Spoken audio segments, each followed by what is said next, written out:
Hey family, welcome back into our broadcast today of You Are Enough. In today's video, I want to give you some hope and I want to share something with you what God is going to do with the influence that He's given you.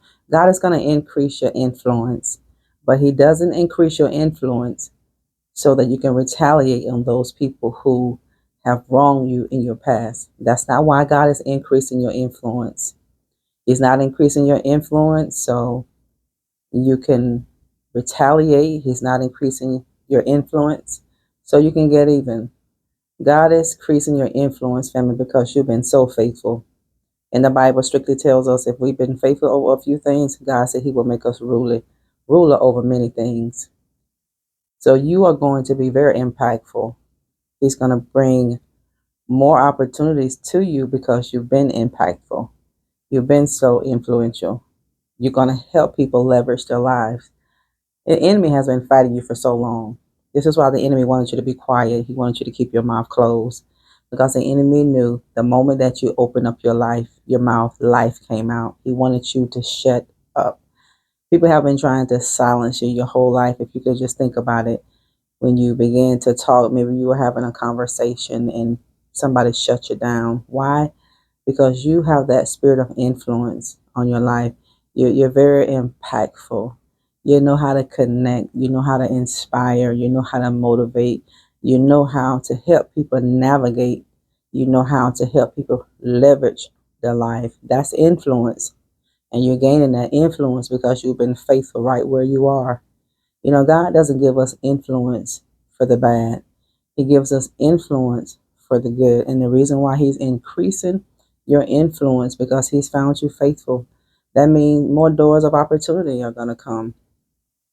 You know, this is how we gain more access to opportunities because God finds you faithful in the little opportunities that He's already given you. But He's never going to give us influence and He's never going to increase the influence that you and I already have to show someone that walked away what we have so we can retaliate, so we can get even. No. People may have retaliated when they leveled up in their life. When they leveled up, some people retaliated. Some people just left you for dead. But you, as God's chosen, you, as God's remnant, you are being increased influence with your influence. And the reason why your influence is being increased is because you're doing the right thing with the gift that God gave you. When you do the right thing with the gifts that God gave you, family, He will add to that. God is watching to see how we either respond to trouble, how we react to trouble, and God is watching to see how you are being a good steward or not over the things that He's entrusted you with. Blessing you is always on God's mind. Increasing you is always on God's mind. But God is just not going to bring increase just to bring it. He's not going to give you influence just to bring it. You know, it's just like when people want to have a worldwide ministry and they can't figure out, and everybody's situation is different, why that prayer is not coming forth. We always have to start with us, not on the outside for other people, but look at you first. You know, God is not going to give you a worldwide ministry when you are nasty, you're hateful, and you're unfriendly, you're unkind, you're unloving. No, God is not going to give you that. God is not going to bless when we don't do well by people because, listen, people are the key. People are the key to the door of your opportunities. God will always use people to bless you. God will always use people to increase and multiply your life. Just like before God blesses you, God is always going to send somebody. It doesn't matter the vision He's called you to, you need someone to help further your dream. Look at the most famous and athletic person. They had that gift, but somebody had to nurture the gift. They had a coach. Without the coach, some of the greatest athletes would not be the people they are today. So you're not going to get where you need to be alone. You're not going to have more influence if you're not doing the right thing with the influence that you have. And whatever you do, don't compromise. I don't care what you see people do, how much they have from doing what they do. Let them do it because you don't know how they got that influence. And you never want to compromise your integrity and you never want to compromise your character. Okay? Because your gift may get you in the door, but your lack of godly integrity and your lack of godly character is going to get you kicked out, but your influence is increasing. And your influence is going to bring in so much financial resources for you. It's going to bring you in so many opportunities. It's going to find you. You don't have to chase it. You don't have to run it down. You don't have to look for it. You don't. Do you know the blessing is looking for you? The Bible tells us that. He said, the blessings of the Lord maketh rich and it addeth no sorrow. He said, the goodness of the Lord will run you down. The blessings of the Lord will run you down and overtake you.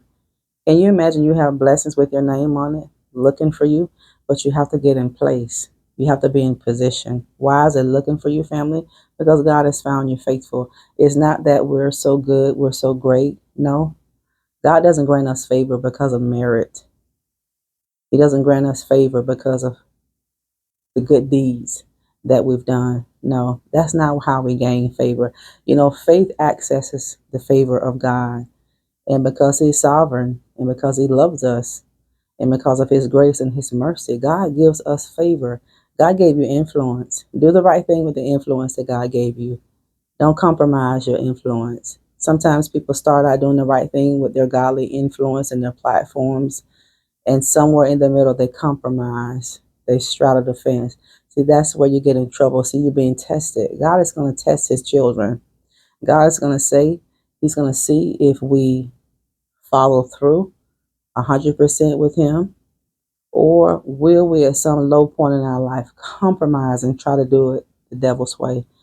Don't compromise the influence God gave you, because he'll take it and he'll give it to somebody else that is obedient and willing to obey him 100%.